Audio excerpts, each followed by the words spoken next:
Drowning remains the leading cause of injury-related death for children under 5, and experts warn the incidences are on the rise across Tampa Bay. In response, Watermelon Swim and St. Joseph Children's Hospital Foundation have united to promote water safety and drowning prevention education throughout our community. Each December, Watermelon Swim amplifies this mission through Winter Water Safety Week, a public service initiative reminding families that drownings don't take a season off. Florida is surrounded by year-round water, which means our vigilance around swim safety must be year-round too. Let's go ahead and dive into the conversation. I'm so happy now because joining me is Frankie Beatty, Vice President of Watermelon Swim, along with Dr. Christina Kennedy, Medical Director of Bay Care Kids. I love when you're here, Dr. Frankie. Wonderful to meet you. How are you both today? Great, thanks for having us. Well, we set that up. It was kind of a long intro, but just so important to show this relationship. And I first want to dive in and talk with you, Frankie. Let's talk about this crisis. Is it increasing here in Tampa Bay? So recently, we've partnered with St. Joe's to really work on, they reached out to us to let us know that their PICU, they're seeing more injuries due to drowning recently than ever before. It has always been an issue. Year after year, Florida leads the nation in drowning-related deaths. Hillsborough County often tops the list in Florida. So definitely not a new problem, but a continuous one. Oh, well, and then just even kind of, jumping off, having this winter safety awareness, I think is so important because I feel like I've done these interviews and these conversations in the spring leading to the summer. Why is it so important now? So we do it twice a year, but the time we talk about it in the summer, it's really top of mind for everybody. Yeah. December Water Safety Week is my favorite Water Safety Week because a lot of times when the weather changes, people's focus changes as well.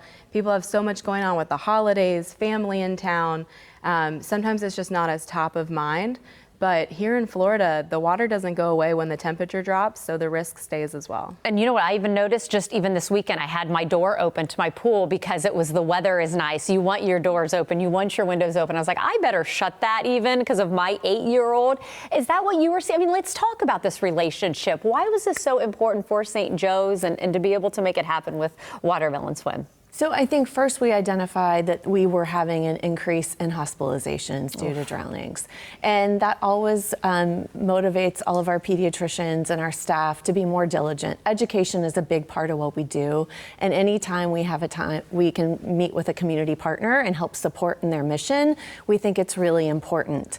And kids can drown in just 2 inches of water. So it can be in any type of water, but it's really important to continue that education, no different than remembering your times tables over the holiday breaks. And because we have so many visitors the area, it's really important to continue that supervision and be diligent in what we're doing. Great analogy to bring up. You'll have to stay on math during the summer break, stay on swimming. Dr. Kennedy, give people an idea of how families can learn more. What can families do? Because it's always in the back of our mind, or it should be in the back of our mind. What can families do? So starting from a very young age, it's supervision, right? And like I said, babies can drown in a very small amount of water, but it's at any age. So number one, learn how to swim. It's important for some families because the parents don't know how to swim, and you should always have a buddy. So we talk about it in different age groups. So for the youngest, always keep them within an arm's length. For kids as they get older, always be supervised. And even for teenagers and adults, we say you should swim with a buddy. It's always important. You never know when you're going to get a cramp. You don't know when something could happen. And, especially we live on a coast that's relatively calm, but we still get a lot of rip tides. And now in the headlines, we've seen that all over the country. And it's really important for us to stay diligent here. I'm just glad to even be a part of this conversation with you two so that it can be in the forefront of mind too as a parent and all parents. So families to prioritize year-round swim lessons as part of their child's safety routine. Watermelon Swim has 5 convenient locations across Tampa Bay, teaching swimmers of all ages and abilities. There's the website for more information on classes, safety resources, and community events. And then there's a site too, so you can learn more about CPR and first training, of course, and that is Bay Care's website.